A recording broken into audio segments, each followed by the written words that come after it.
25 anyos sa designer, ibinidaan siyang doll version ni Miss Universe Philippines Rabia Mateo. Uyan sa kong istorya. Ikinaugmakan netizens ang obrang ginibukan Bicolano designer na si Jess Santo Domingo. An sa iyang obra, doll version ni Miss Universe Philippines Rabia Mateo.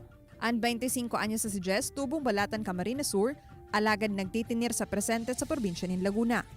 Sigun sa iya, haloy niya ng hilig ang pagdidisenyo ng mga korona asin bado. Alagad bigla subot siyang nagkaigwang interes sa pag-ibon ng doll versions, kan mga bado kan mga sikat na personalidad, siring ni Miss Grand International Philippines Samantha Bernardo, Miss Universe 2015 Pia Wurtzbach, as in Miss Universe 2018 Catriona Gray. Asin ngunya na 2021, siya nagibon ng doll version ni Miss Universe Philippines Rabia Mateo. Kabali digdian bado pag-abot sa hotel, asin preliminary na natapos niya sa loob ng 3 oras. Ang pinakaagaw pansin, iyo ang national costume na gibo sa feathers asin beads. Iniinabot subutin 7 oras.